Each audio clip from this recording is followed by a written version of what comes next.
welcome back to the Fight Society podcast. I'm Damon Martin. He is Matt Brown. And after a couple weeks off for the holidays, everyone was traveling and dealing with the holidays and Christmas and New Year's. We're finally back. Matt, I know you were traveling and dealing with the family unit and everything. So how was the holidays for you? Well, we're not just traveling, but sicker than a dog, man. I'm still, you probably heard my voice now. I'm still getting a little bit. Yesterday was probably the worst I've had, where I was just laid up. Like, man, I didn't get out of bed at all yesterday. I didn't do a single thing. Just laid there the entire day. So, is it like a head cold, like head flu, or? It was the weirdest thing, man. For like 2 weeks, it was just sort of sinus congestion. Didn't really stop me from doing anything, but just kept me from really working hard in the gym or really pushing myself, or, you know, maybe went to bed a little bit earlier every night, little things like that. And then all of a sudden that one day it just slammed me. And, you know, like I said, I'm still getting over it, man, but, you know, I'm ready for it to just get out of my system so I can get back to work. Yeah, that's the worst thing when you have kids too, is like you pass it to your kids and then it's like the kids pass it back to you. It's like this never ending cycle that you can't get rid of it. You know what I mean? That's a fact. Yeah, it's definitely flu season. It's that time of year. I know everyone has been getting into that. It's January now, so of course it's that time of year. Lots of snow. I'm actually driving to Cleveland tomorrow to hang out with Stipe. Obviously, he's got his big fight coming up against Francis Ngannou in a few weeks. And I've actually had two different plans of driving to Cleveland in the last 2 weeks, but the snow has stopped me from going. Like, every time I'll be planning on going, and then that day we get hit with a bunch of snow, and I'm like, dude, it sucks. Like, I can't, like, you drive to Cleveland, like, it's not a far drive, but you don't want to drive in, like, 6-7 inches of snow. No, Cleveland's the worst place in the world for snow. Cleveland, yeah. Buffalo, Syracuse, that whole belt up through there, man, the lake effect is just stupid, man. Yeah, well, right now, the lake, I guess, I was watching a report today, it's like 80% ice covered or something, like, 'cause it's been so cold here, like, it's been like a high of like 8 degrees every day, so like the lake is frozen, so the lake effect snow isn't as bad because there's no lake, like, it's all frozen, so it's actually a good time. So I'm actually going up tomorrow to spend a couple hours with Stipe before his fight in Boston, so. Right on. I'll get some good ice fishing up there, maybe. No, I will not be ice fishing. I will be driving to Cleveland and driving back the same day. I guess that's not really your thing, huh? Well, it's not so much it's not my thing. It's just like, I'm going up at like, meeting up with him at like 7 o'clock tomorrow night. So, yeah, it's middle of the week. It was like on a Friday or Saturday maybe, but like it's going to be a Wednesday. Like, like it's Wednesday afternoon. I got work, so. Right, yeah. I mean, you're definitely kind of a city boy too, right? Like, you don't like hunt or fish or anything, right? Or I've hunted. I'm not a big. I used to fish because my grandparents used to take me fishing, but I haven't been fishing in years. I used to go hunting, but I haven't been hunting in years either. I did it. I mean, I went deer hunting and stuff as a kid, but I haven't gone in forever. I've been living in the city far too long. Yeah, same here, man. It's hard when when I'm in the gym every day, and as much as I love doing that shit, I'd much rather be in the gym. There's nothing else I'd rather do, to be honest. Yeah. Yeah. That's what's hard, Like, it's just nothing else I'd rather do. People are like, man, you need to go relax. I'm like, yeah, I want to go to the gym and relax. That's my thing. That's what I do. You, since the last time we did a show, you went out to L.A. and did a little training, and you were training with a famous musician, if I remember correctly, when you were out in L.A.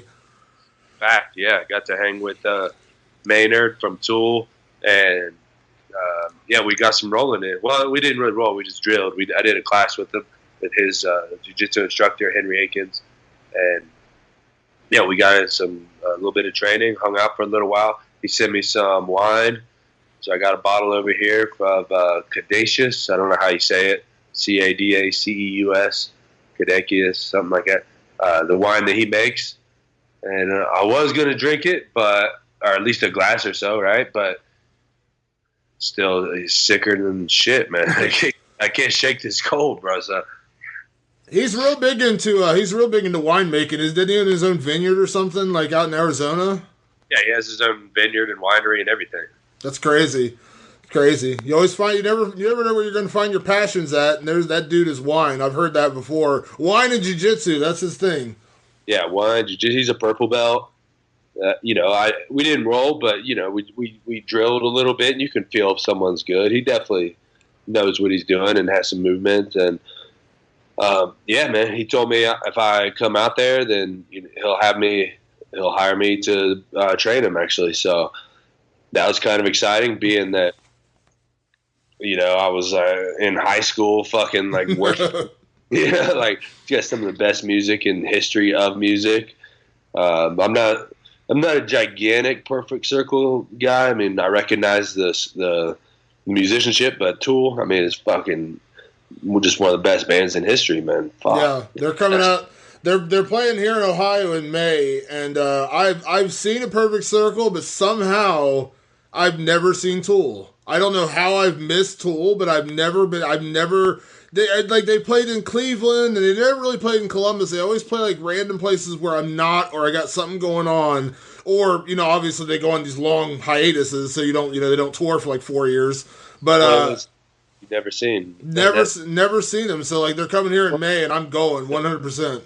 Dude, one of the best shows you will ever see, no doubt. Yeah, I've only seen them once, so I can't say too much, but damn.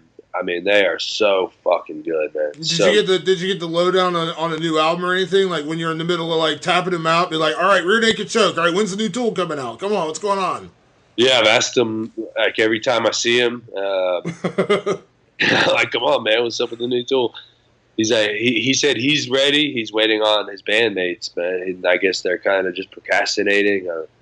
Obviously, I don't want to be speaking for their situation, so I don't know exactly what's going on, but it sounds like Maynard's ready. He's just waiting on the rest of them. Yeah, they dropped that new Perfect Circle song a few weeks ago. I heard that. That's pretty good. The Doomed, or what I think it's called, the Doomed is what it's called, but it's pretty good. I like Perfect Circle, but obviously, like most people, I like Tool more. But anytime I get to hear him, I love his style of singing, and I love whatever he's doing. So whether it's Tool or Perfect Circle, I'll listen to it.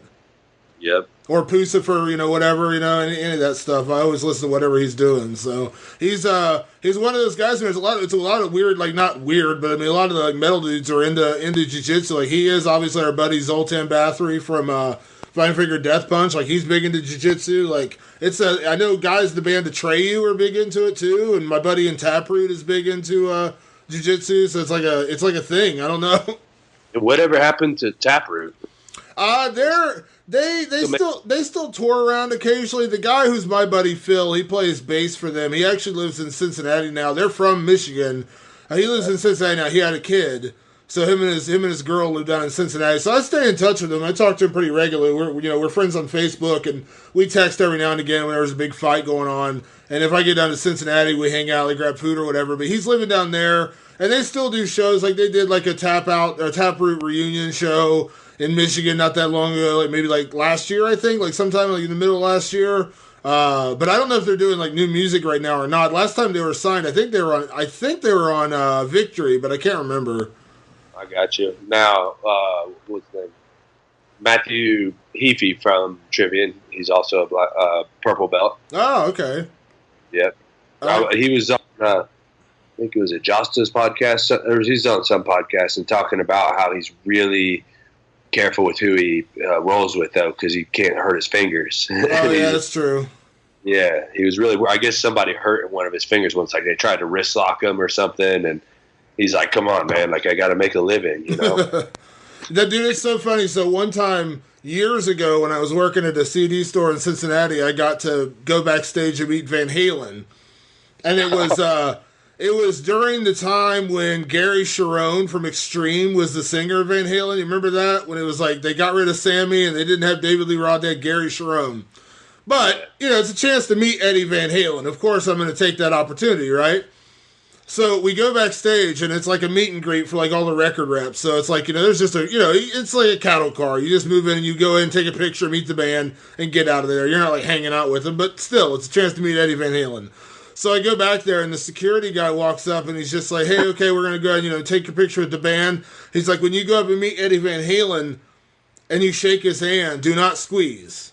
And it's like, what? And he's like, do not squeeze his hand. Hold your hand out limp, like this. Like, basically like a royalty kind of thing. Like, he's going to kiss your hand or something. But, like, you have to limp wrist it, and he shakes your hand, but you cannot shake his hand because he wears rings on his fingers. They don't want you damaging his hands. So like they don't want you squeezing his hands. So he's like literally you have to go up and like limp wrist it and like basically like hold your hand out like a dead fish.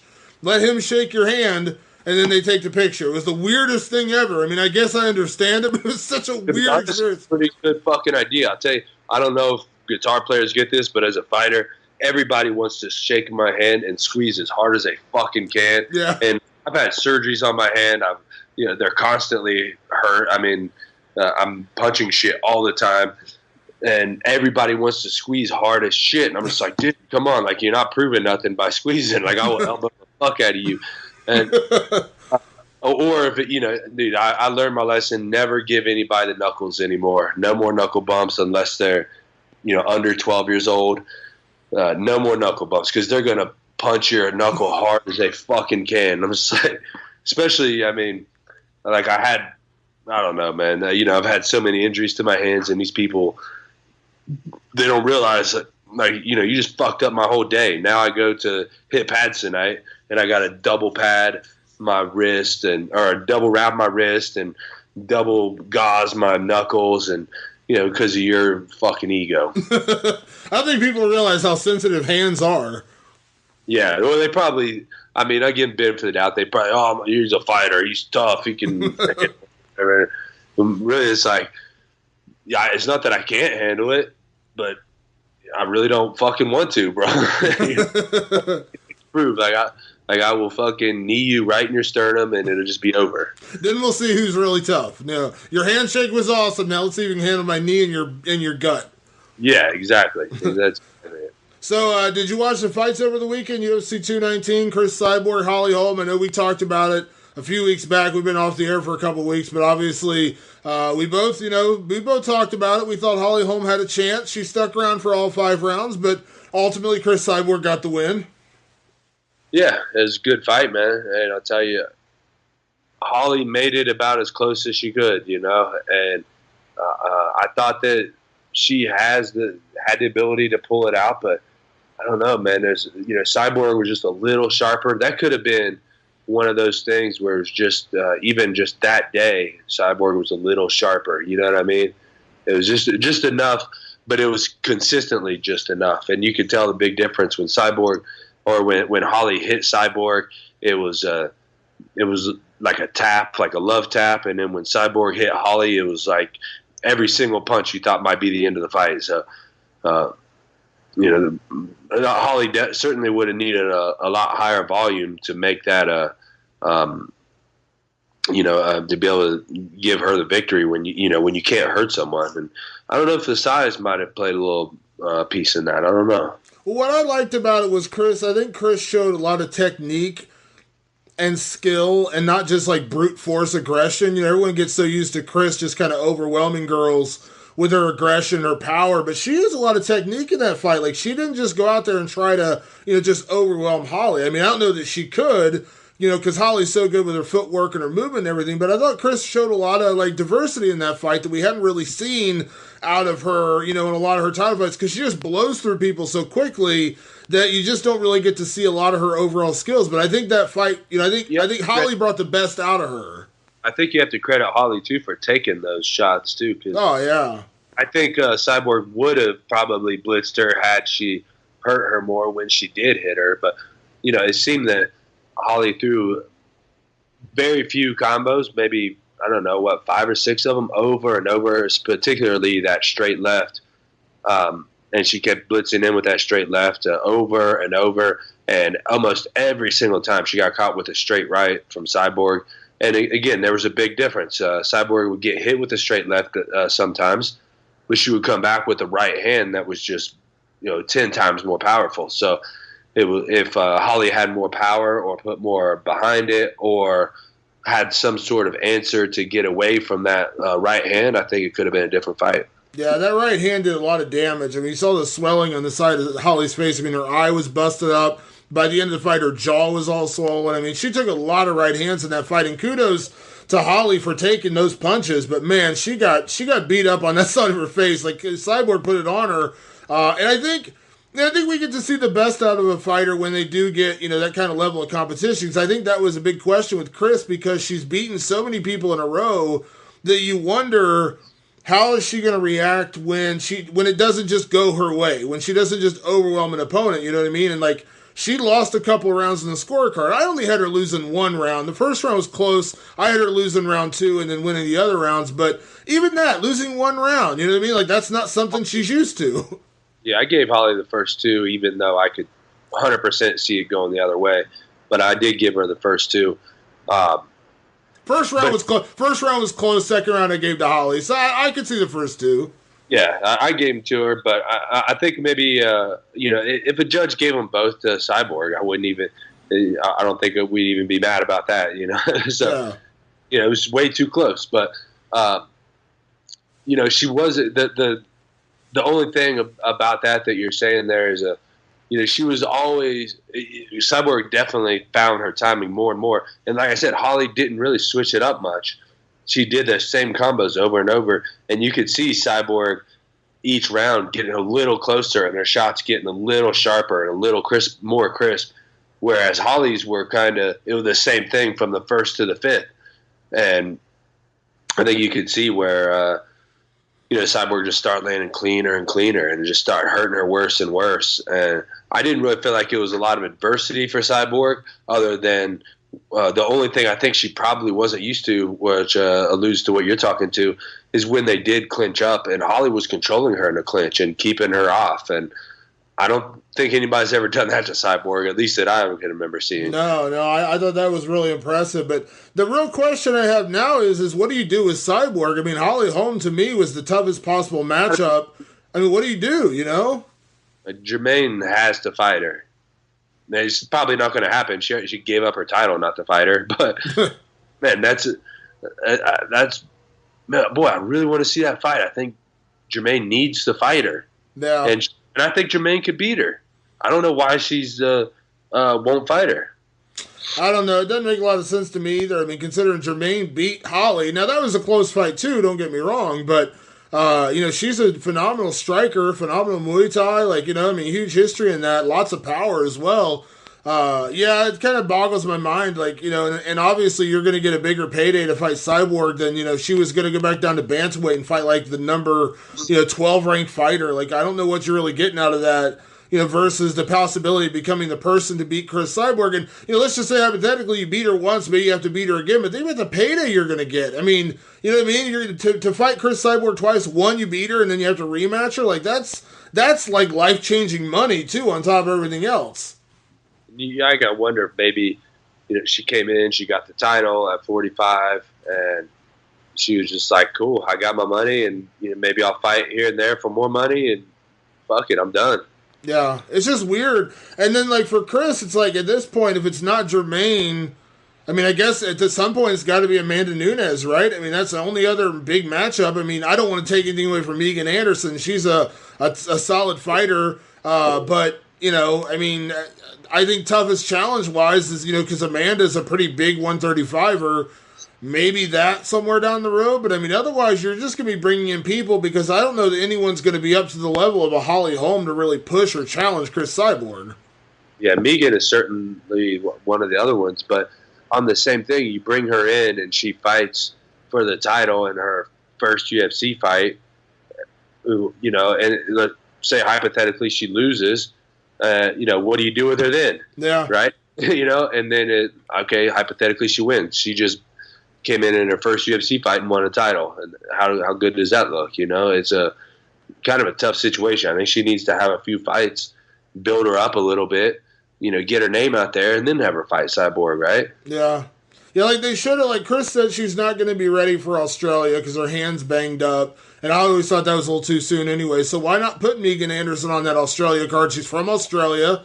Find her somebody to fight, even if it is just one fight. But, put her out there, let her get back in there, win a fight in the UFC, get her name out there. And then, maybe in, July, you put her against Cyborg. At least it's one fight. At least you get her out there to let people know who she is in one fight. And then put her in there with Cris. Because, like you said, it doesn't really do much to have her in her debut, fighting Cris Cyborg when people don't really know who she is. She doesn't have any kind of Octagon experience. She has no idea what it's like to fight in the UFC. And you and I both know that's a whole other animal than fighting in Invicta. No offense to Invicta, but yeah, why not put her on that Australia card against somebody? I mean, find a warm body to throw out there against her. And assuming she wins, then you got your next title. You got your next title fight. At least it keeps Cris busy for, part of 2018.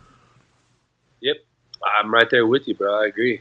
I think they need to get her somebody. I mean, they got to do something with that division, get some people in there. So, I don't know. Maybe they'll do an Ultimate Fighter with the 45ers. Yeah, something. Did you see the controversy with the photographer on Sunday with Cris Cyborg? Did you see this on Twitter?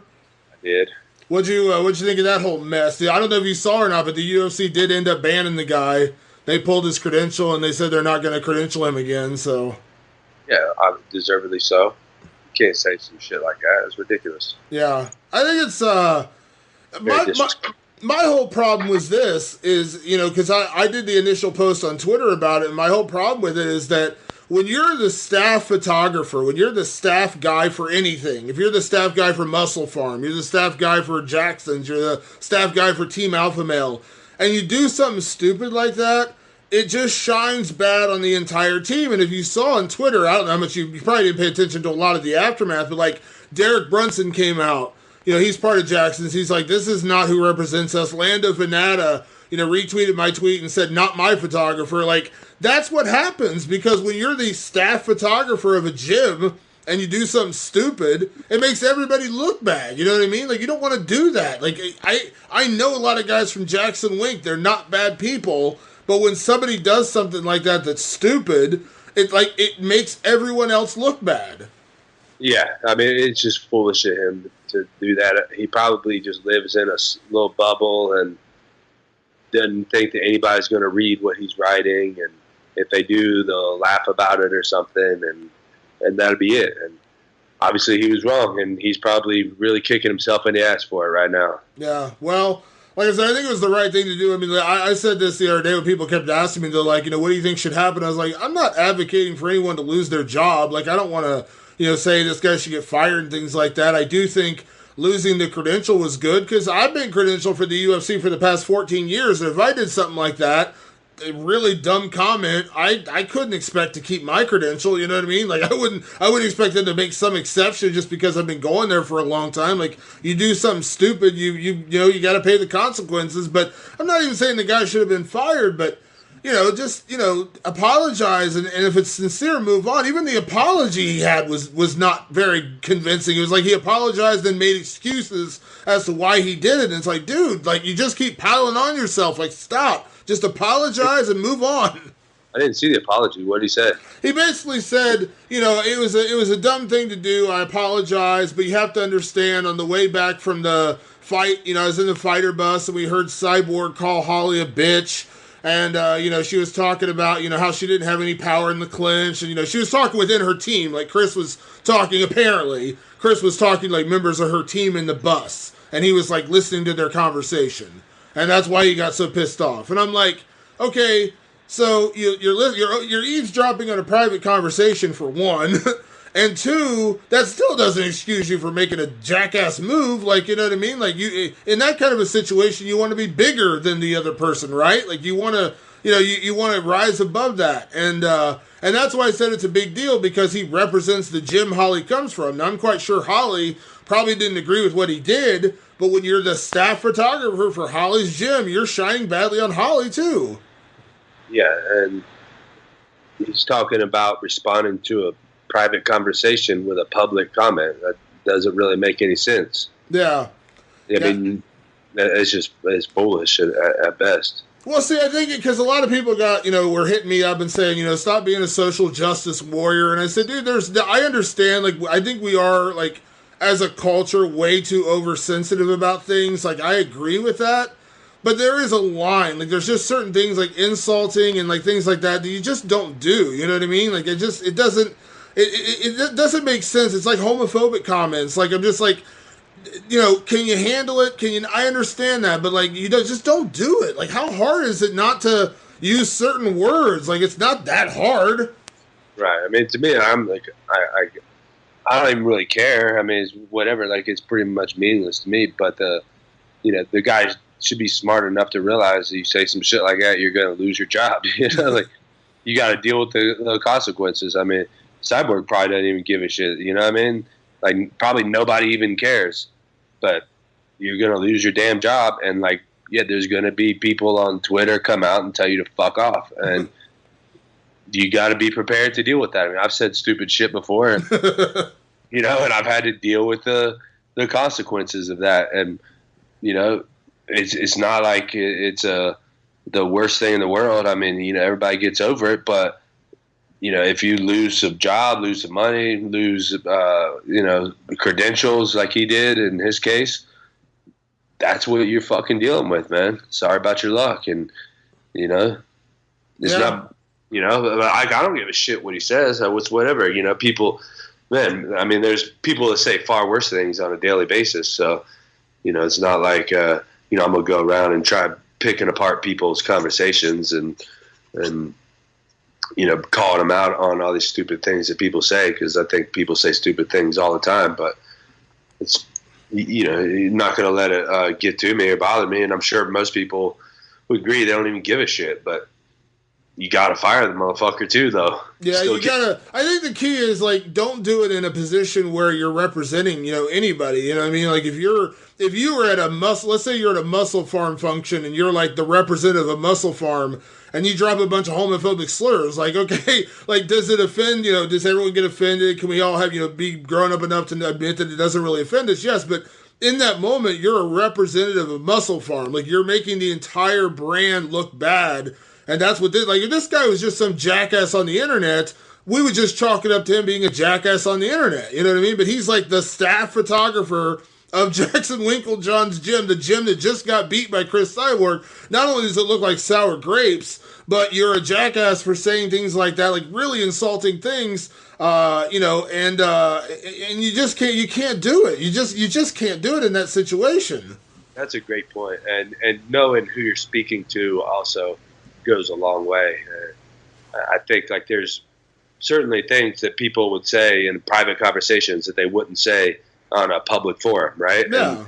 And that's, like, if he said that to his buddy, nobody would give a shit, again. But like you said, he's representing. I mean, I'm sure certainly Cyborg would give a shit, and if I were standing there right beside him, I'd give a shit too. But the fact is, he's, like you said, he's representing another organization. So that's, so he's getting what he deserves now. So fuck him. When at UFC 219, I know the other thing we didn't get a chance to talk about yet was Khabib Nurmagomedov. I know you were impressed by that. I saw the UFC used one of your tweets today. Did you see that on Instagram? your post-fight comment on Khabib, like, "Oh my God, Khabib" or something. They used your comment on, like, an Instagram post today. Oh, nice. That's cool. Well, I didn't see that, but I'm actually, one of my New Year's resolutions is to stay off social media. Not social media, stay off my phone to a much more drastic extent. So it means what I'm going to do is I'm going to actually allocate maybe an hour a day at most, maybe even every other day. I haven't exactly narrowed it down yet, but there's going to be a small allocation of time specifically for phone use. Which would be social media, business, all that stuff. The rest of the time, at best, you're going to get a phone call or a text. Outside of that, even that, I'm trying to, kind of get away. I mean, shit, it was like, 10, 15 years ago, you call someone and, maybe they're home, maybe they're not, right? Maybe they pick. It wasn't a big deal. Like, okay, I'll leave them a voicemail, whatever, call me back. Or hell, we didn't even have voicemail. It's like, all right, we'll see each other when we see each other. And now it's like everybody expects this instantaneous response. And, man, I'm just, like, glued to this phone. I got to get away from it, man. You know how it is. And I think a lot of people would probably agree with me on the same thing. A lot of people probably want to do that, but I'm making a point to do it. So that's why I missed that. But fuck what I'm talking about, man. Khabib killed it. What amazing. Fuck. I mean, what else do you say? This dude just blew us out of the water, man. Did it to one of the best in the world, too. Just, there's no way that nobody. I was thinking about this today. We got Conor and Tony ahead of him. And what a interesting thing because, Tony's going to give him the most problems probably of anybody in the division on the ground. So if there's anybody that can stop him on the ground, his ground and pound attack, which is his game, if there's anybody that can stop him, it's Tony Ferguson. If there's anybody that can stop him on the stand-up, it's Conor McGregor. And so he's got those two in front of him, but neither one of them can stop him in both, I don't think. So I think he's got a really good road ahead of him, and I really want to see him fight Tony. I think he walks through Conor pretty easily, but Lord knows I've Conor out enough times now. I got to stop doing that. But I think we would agree Khabib probably has a very high odds of winning that fight, whereas the Ferguson fight, man, that is the fight to make. Yeah, Khabib. The thing about Khabib that's so tough, and I said this on Saturday night, is he's a striker's worst nightmare because he doesn't disguise what he wants to do, and you still can't stop him. You know what I mean? Like he doesn't disguise he's going to get you to the ground, he's going to out wrestle you, and he's going to maul you on the mat. Like he goes into a fight telling you he's going to do that, and it's your job to stop him, and no one has been able to stop him. You know what I mean? Like the guy just like the way he puts people on the fence, puts them on the ground, and then I don't know that we've seen ground and pound like that. Like, obviously, our good friend, the Godfather ground and pound, Mark Coleman, like him, and I think back in the day, Tito Ortiz, when he used to get guys in the guard and used to just bludgeon them with elbows and stuff, like he was really, really good at that point. But I don't know if we've ever seen anyone put damage on a guy the way Khabib puts damage on people on the ground. You're right. I mean, it's different, man, because he does jiu-jitsu, too. Yeah. He passes, he lays, he smashes your knees, he, pushes your feet to the side, he crunches you up in a ball. He doesn't sit and guard. He postures up. He stands up over you. He grabs your wrist behind your back. He locks you down. He lets you make moves. He lets you progress towards thinking you're going to stand back up and drags you back down without using energy. I mean, those guys, Tito, Coleman, there's been a lot of good ground and pounders. Those are the two that obviously come to mind at first. But, these guys were sitting in guard, pounding you and throwing elbows. And, their techniques became outdated, right? Like, John Fitch was one. He would hold everybody down, but not really able to pound them because he was, he would work, and he didn't really pound guys a whole lot. Khabib does it all, man. We haven't seen no one like him, man. Khabib does it all. Yeah, he's a beast too, man. Like, and he's so strong. And then we saw, like, in the second and third round, like, he stood with Edson. He didn't necessarily hurt Edson on the feet, but he didn't show fear of standing with Edson. And Edson's one of the most dangerous strikers in the sport. I mean, he threw that wheel kick in the third round and landed it, kinda, you know what I mean? But Khabib just brushed it off, pushed forward, and, like, it's, like, ridiculous, like, the way this guy just kind of, like, breaks people. Yeah, well, he stood with him once he already had him gassed out. And, Well, no, that's what I'm saying. Like, he knows how to do that. Like, he beat him so badly in the first round that there was nothing he had, like, he didn't, like, at that point, he knew he had no fear of what was going to come after that. Yeah. Because in the first round, Edson, at the beginning of the first round, looked really good. Mm-hmm. But, man, I wonder, as a striker, I've tried sort of this game plan that Edson followed, and this is why I probably should have known. I when I made my pick, but I counted out Khabib because of his ring rust, really. And I thought Edson would be able to stuff his takedowns a little better, and that first round would kind of be more of the story of the fight. The beginning of the first round, about the first minute and a half, and all these strikers. When are we going to get away from this? We got to learn how to grapple better, man. We always try this kind of footwork thing and stay away from your opponent and punch him and move so he can't grab you. But, man, that just doesn't work too well. Like you got to be able to grapple with the guy, and you got to be able to wrestle with him. And this kind of, punch and move thing just doesn't work, man. I think it's been proven. That was kind of what I tried against Maya. It didn't work. Probably other fights too, I'm sure. I think you see it pretty commonly when it's striker versus grappler, and the only time it works is when you out grapple the grappler. Yeah. When you grab him and stop his takedowns. When you holly home, put him against the fence. Like she did Cyborg. Cyborg wasn't able to gain takedowns. She just wasn't able to outstrike her either. But that game plan just isn't working anymore. Well, that's why I think, in the UFC, Tony Ferguson is by far the toughest matchup for Khabib because he is a phenomenal striker. His boxing, we saw what he did against Dos Anjos for 5 rounds, which is ridiculous, all on the feet. And then, what he does on the ground with his jiu-jitsu, with his wrestling, he's got a sick, his Darce choke is one of the best moves he's got. He catches guys coming in. He's got a phenomenal triangle. We saw him use against Kevin Lee. So, Tony's the guy. Tony's the toughest possible matchup for Khabib, and that's why I want to see that matchup because Tony presents problems for what Khabib does very, very well. And don't get me wrong, I want to see Conor against both those guys, but I think stylistically, Conor has a better chance against Tony than he does against Khabib, whereas Tony, I think, has a better chance against Khabib. You know what I mean? So I want to see all those fights. But no offense to Conor, I want to see Tony and Khabib more because stylistically, he presents a bigger problem to Khabib than I think Conor does. Yeah, I totally agree with everything you just said, man.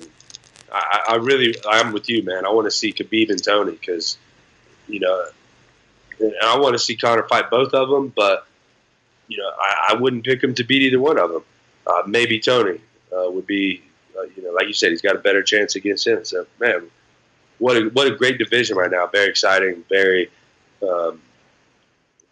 so many different things could happen. It could go so many different ways. They need to have a one-night tournament, round robin, Khabib, Tony, and Conor. Yeah, it's crazy when you think about it because lightweight's always been a really good division, but it's always kind of crazy to see how things change so quickly. What is it? Where were we at? 2 years ago, year and a half ago, Rafael Dos Anjos was champion. You know what I mean? And how much has changed since? Eddie beat him, Conor beats him, and now you got Tony's on a 10-fight win streak. Khabib looks unbeatable.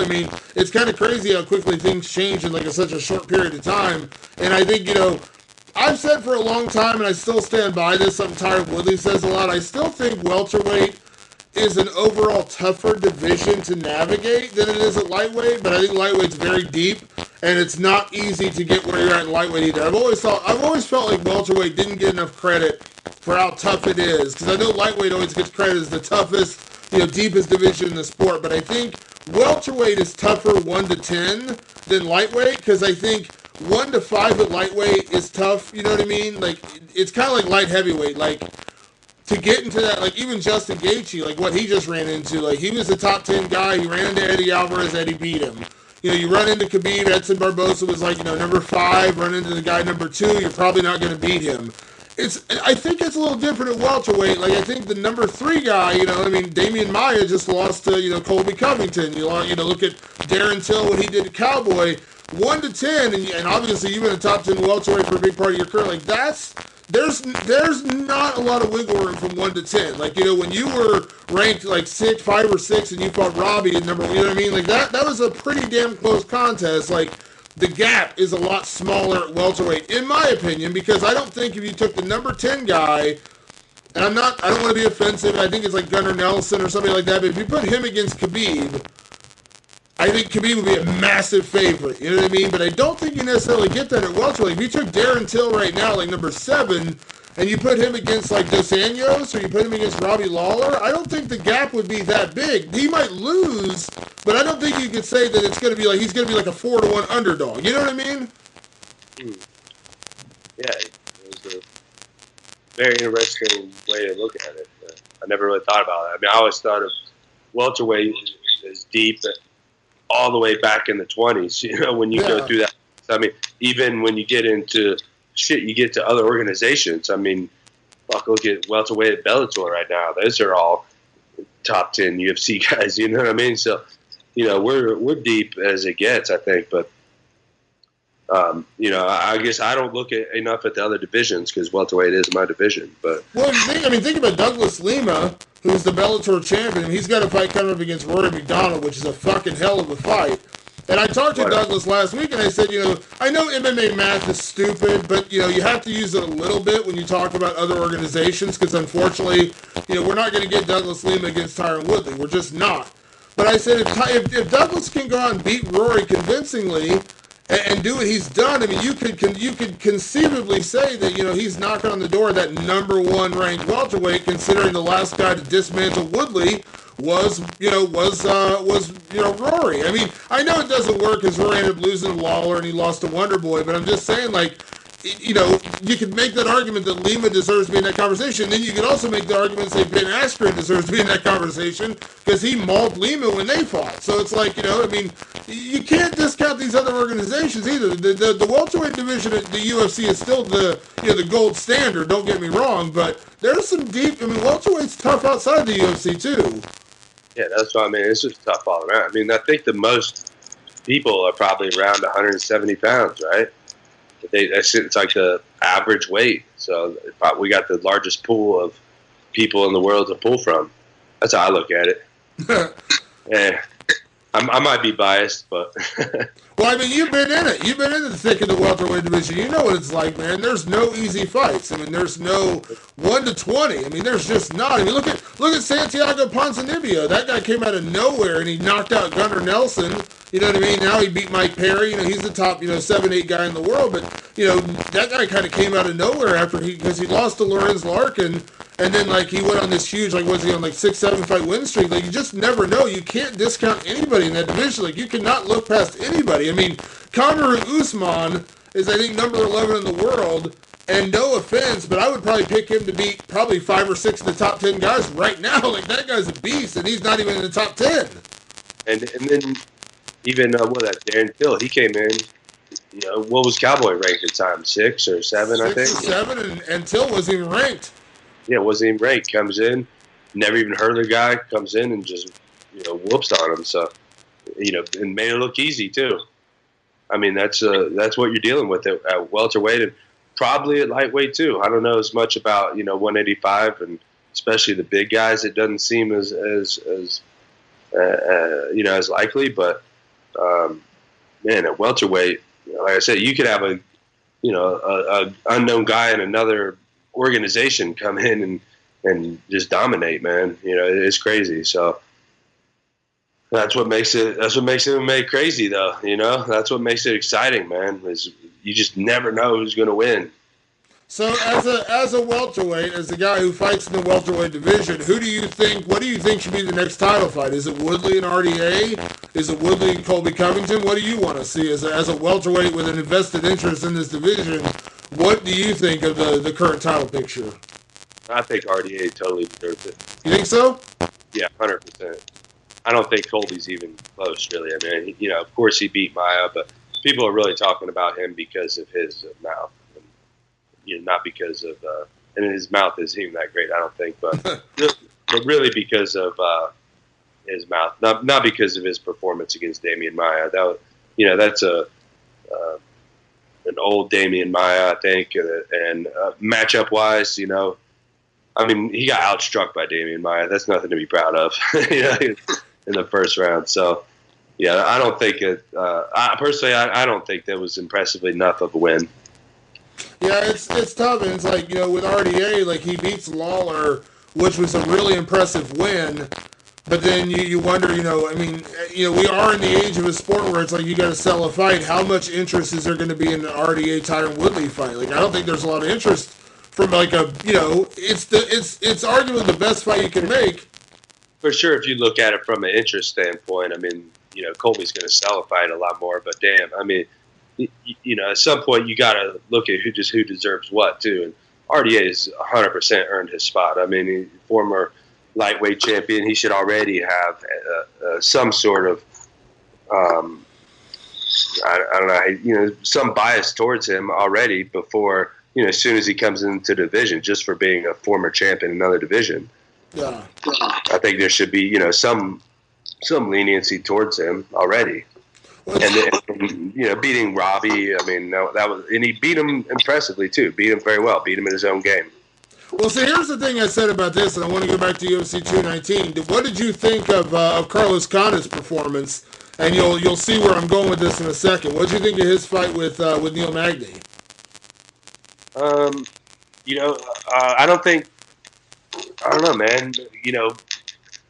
Neil, obviously, he looked good, man. He was sharp. He was on point, and I couldn't tell if it was Condit not being himself or if Neil made Condit not be himself. Because it could be the ring rust or he just didn't seem to have any sense of urgency, and he looked like he was in a kind of a sparring match. But maybe Neil did that to him too, and you got to credit Neil for being there and being in shape, and probably I think Neil probably made that happen more so than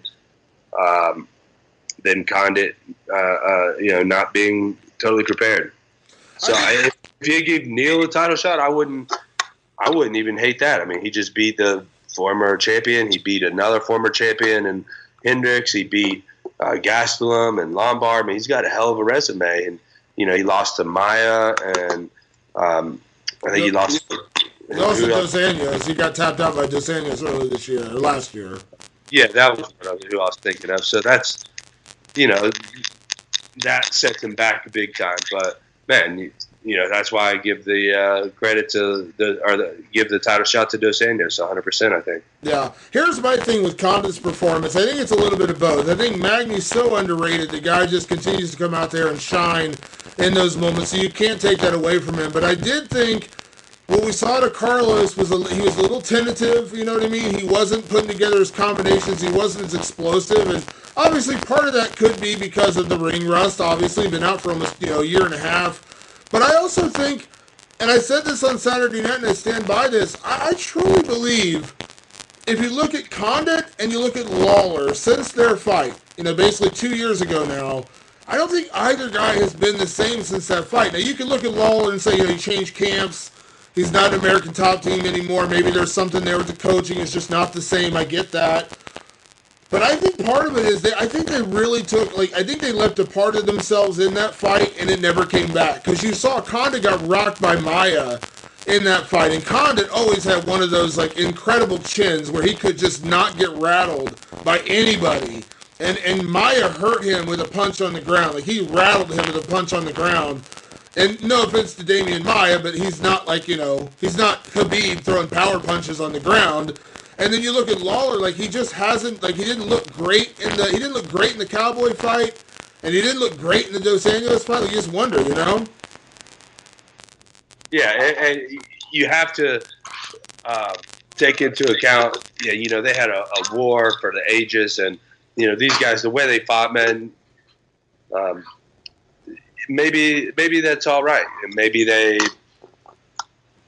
Maybe they left too much themselves in there. But at what point do we start giving Neil the credit he deserves, right? At what point do we say, look, Condit, he's had the time to recover and he came back and, I didn't think he fought with any sense of urgency, and to me that was his kind of downfall. But at what point do we say, look, man, Neil just beat the guy?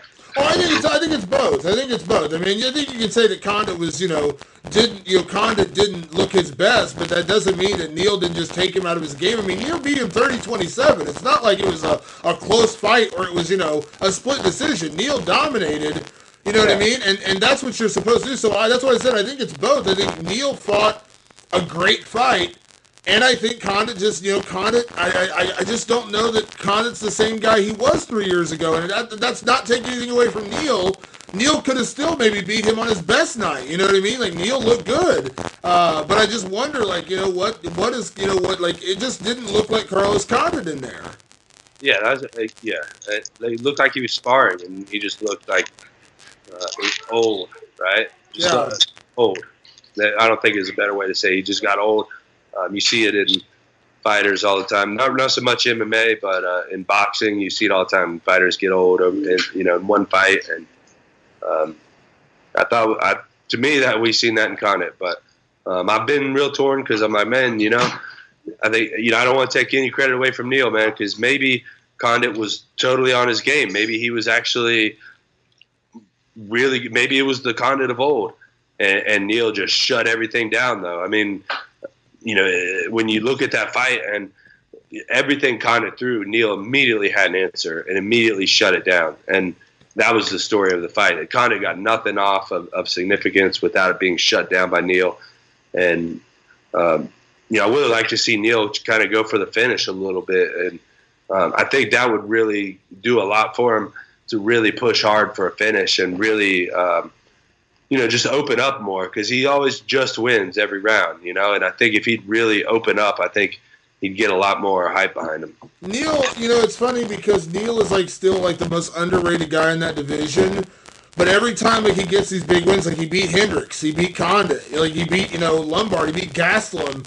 But then right when you think he's going to get to that point where he's getting a title shot, he has the Maia fight, and then he had the Dos Anjos fight, and he had the Lorenz Larkin fight. It's because I think Neal is good enough to contend, but it's just he can't quite get over that hump. He has that he has those amazing, I think he has those underdog performances where he's so great, but then when he's right on the cusp of getting that title shot, something just kind of goes wrong. Because I think Neal is arguably one of the toughest matchups in that division.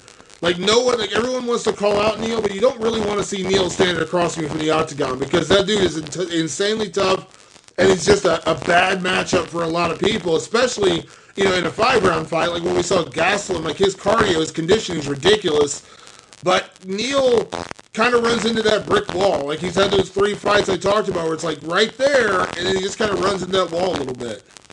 Man, Neal has another level of conditioning. I train with the guy, man. I've seen it. He has a level of conditioning that, man, it's crazy. He's got a level of conditioning not seen very often, that's for sure. Yeah. A lot of guys, a lot of places. I've been all over. I've been in the sport a long time. His level of conditioning is one of the best I've ever seen. And he doesn't actually cut a whole lot of weight to make 170. It's not hard for him. I think that goes a long way, and he's strong. Still, he's usually, if a guy wouldn't be cutting that much weight, you would think he's weaker, but he's not, man. He's just as strong as anybody. So what do you think happens to Condit now? You think Condit keeps fighting? Do you think he, what do you think? Because that's, when you come back after, being out for that long, and you make a big deal about coming back, and then you have a pretty tough loss, I don't know, I wonder where his head's at. I mean, I can't get in Carlos's head to figure out where he's at, but you wonder, what's next for him? Yeah, I agree too, and I guess we'll hear from him, and we'll see. Maybe he needed one to shake it off, and that'll fire him up, and he'll come back and fight better. Who knows, man? I guess we'll find out. Maybe it's time for me and him to lock horns again. Dude, I didn't want to say it. But I was going to say it. You knew I was going there, right? I knew that's where you were going. Come on, man. Bring it out. Bring it out. Come on. I know you'd still fight with Carlos Condit. Come on now. I know you've been doing interviews for a long time, and I've been interviewed a million times. I can see how this shit works. But I'd love to, man. I got so much respect for him. So, of course, I would love to. And, we were supposed to – everybody would want to see that fight, and it was supposed to happen before. So, yeah, we'll see what happens. It's funny you said that. I think I talked to you last month, and I was talking to you. I think I got because I put up a thing about being at the fight in Sacramento when Joseph fought DJ, and I put up weigh-in pictures and stuff. I was like, oh my god, it's 4 years ago or whatever. I think it was 4 years ago, and it reminded me because that was the card you were going to fight Condit on, because that was the co-main event originally. And I was like, A, I can't believe it was 4 years ago. That's crazy to me. And B, we're in 2017 or now 2018. I still fucking want to see that fight. I don't give a fuck. It's been 4 years or not. I still want to see that fight.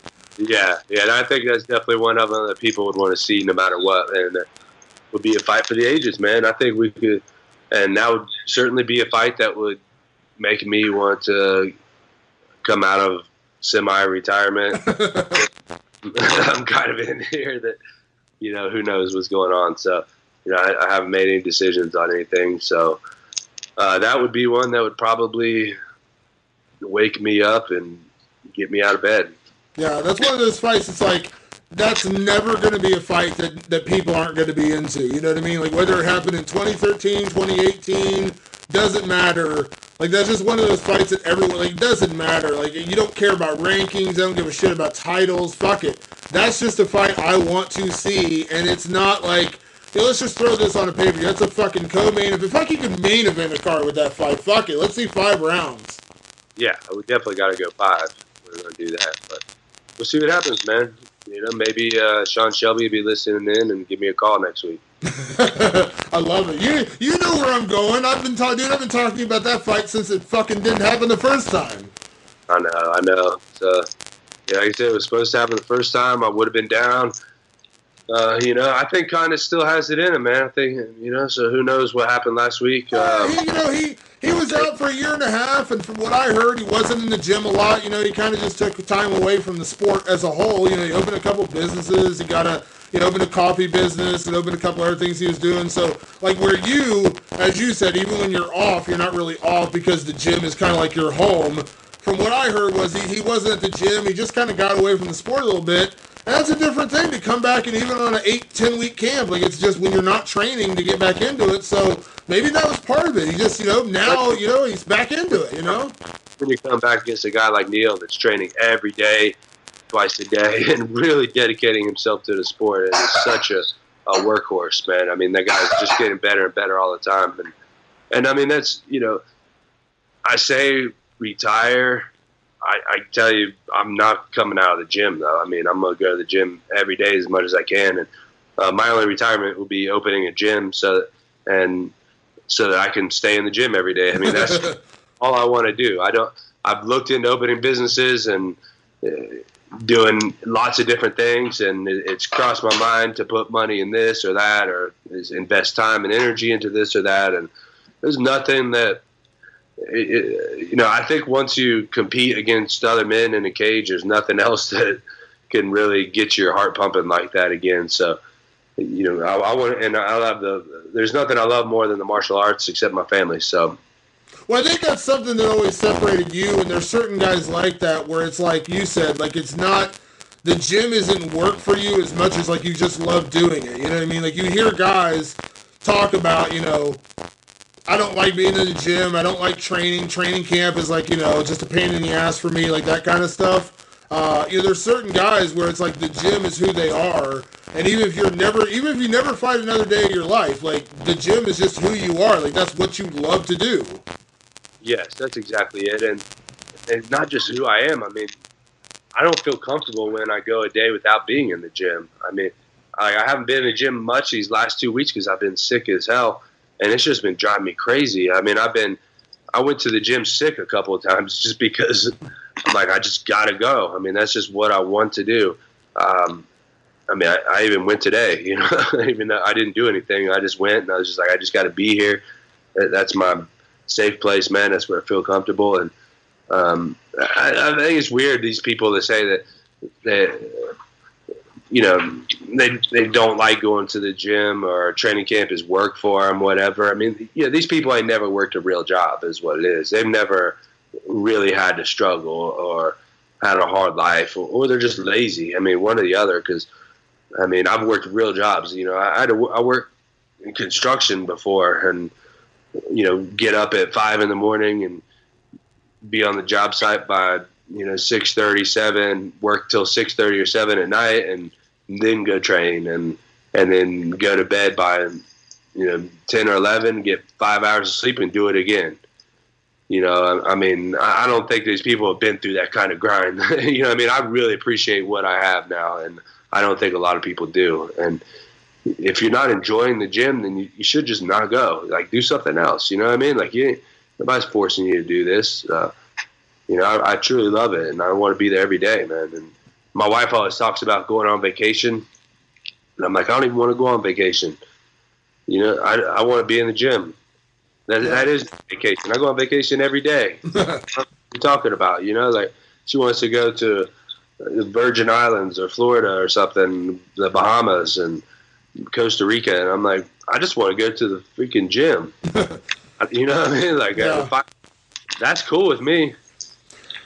Well, that's what they say. They always say find a job that you love that doesn't feel like a job. You know what I mean? Like that is a job that, technically, just like, one day when you own a gym, it's going to be your gym. You're going to be a teacher. You're going to be an instructor, but you're going to be, one of those guys on the mats with the guys. You're going to be teaching them like what you do. It's just like anything, man. You want to do something you love, and what you love to do is go to the gym. I think that's honorable, and I think that's an amazing thing. Like, I think that's how you get guys like yourself. I think another guy, I don't know how well you know him, James Krause. you know, he owns a gym down in Kansas City. Like, that's what he is. Like, he's all about being in the gym. Like, that's his thing. You know what I mean? Like, he's got a family, his own fight career, but he just loves being in the gym. He coaches guys. He teaches. Like, that's, some people are just built like that. I think that's awesome. Yeah. And Kraus is a hell of a good businessman, too, man. Very smart and very knowledgeable in everything martial arts. So, but yeah, so. And that's what we were talking about. Like, I guess me and you were talking about coming back to Columbus and opening a gym there. And this might be happening sooner rather than later. So yeah, get ready for that, bro. And then you get to get my ass in shape. That'll be your mission for the gym opening, is to get me back on the mat. I haven't been on the jiu-jitsu mat in like 8 years. It's been so long. What belt level did you get up to? I was a blue belt when I trained BJJ. Here's what we'll have to do to get you guys some motivation. We'll have to have a match between you and Loper in like, I don't know, 6 months, right? And so I'll have a trainer for you and a trainer for Loper, and you guys have 6 months, or maybe I'll train both of you or something, you know. So we'll figure something out, and you guys do a match, and we'll have maybe a powerlifting contest, see who got and jiu-jitsu. Just between you and Loper. The Fight Society. The Fight Society. I'm in the Fight Society competition. I like it. You be the moderator, and it's me versus Loper. Yes, I love it. No, that's like, I think that's the thing. Like, when I was in Cincinnati, when I lived down there, like, I used to spend a lot more time in the gym because, like, I knew the people, and I had fun. Like, I knew everyone I trained with and stuff like that. But, since I moved to Pittsburgh, didn't really have a good experience. I don't want to throw the gym under the bus that I trained at, but I didn't really have a good experience there. And then since I've been back in Columbus, like, you were training here, but, like, I saw, you were kind of hopping around a lot of different places. Like, you know what I mean? But, like, if you opened a gym here, it would motivate me to get back in the gym more because, like, I would trust in your, you know what I mean? Like, you have to have trust in somebody that's, like, teaching you. You know what I mean? Like, I would trust you to teach me. I just can't you can't do that with everybody. Yeah, and that's the hard thing, man. You got to have the right culture, man. That's the biggest thing. And I think there's a lot of gyms that kind of overlook that part, and they just look at the technique, and they just look at, whatever curriculum, or whether they're doing, affiliated with this class program or this instructor, and, the lineage and, all this kind of shit, and then their culture sucks. I mean, first and foremost, man, it's all about a culture. It's all about having the right people. I mean, I have a gym, I plan on turning people down. You know what I mean? Like, if there's people that don't fit into what we're doing and aren't a part of that culture, and they're not promoting the environment that needs to be promoted, and which is an environment and a culture of growth and strength and honor and discipline, all these things that are important. And there's too many people that just want to just get a quick buck, and just pay your membership and get in here, and we're going to sell you the next program, and we're going to affiliate with this, and it's all bullshit, man. Like, we're just going to start a real culture, and I want to get that culture deeper and deeper as the gym grows, and that's really I think that's really how champions will end up coming out of the gym too. Yeah, well, we need it. I mean, that's the thing about this area, man. There's a lot of interest in MMA, a lot of interest in training, but there's just not that kind of next level gym in this area. And we've talked about off the air, but you got Strong Style in Cleveland, which is amazing. What Stipe and Marcus Marinelli, those guys have done, but. For people that don't live in Ohio, like, Cleveland's 2 hours away. It's not like you can just commute there. I'm not kidding. We talked about at the start of the podcast. Like, I've had 2 different trips where I was supposed to go hang out with Stipe, just ruined by snow, because a 2 hour drive to Cleveland when it's shitty weather out, like, it's not easy to just go back and forth. It's like, you need something like, in Columbus. Like, we don't have anything like homegrown here. We need that gym here in town. Like, I think it would be huge. And, I think wherever you set up, you'd be successful. But I think, homegrown here would be perfect. Yeah, that's exactly it. That's where I want to be, man. That's where I want my kids raised. That's where I was raised. So I think it works out perfect. And Strong Style, we would certainly affiliate with them and send guys up there, and their guys can come down. I'm good friends with all those guys. And you trained there. You trained there for a little while, right? Well, I mean, on and off, yeah. I mean, I've trained there for years. I mean, like I said, I'm good friends with all the guys up there. They all follow the West Side Barbell system. So they come down to West Side. And, you know, we go up there with Louis and the whole West Side crew. And, yeah, so, I mean, it's all, you know, everybody there, the whole world between Strong Style and everybody in Columbus and my crew in Columbus, everybody's really close. So that would absolutely be a good thing there. Yeah, absolutely. All right, we're going to wrap up for today, man. Obviously, we're going to get back into action next week. We got the card in St. Louis coming up. You got Jeremy Stevens fighting Doo Ho Choi next weekend. Paige Van Zandt making her debut at 125. Then right after that, we go into Boston, of course, which is Stipe and Francis Ngannou and Cormier and Ozdemir, which I'll be at that fight in Boston. We got some big fights coming up this month.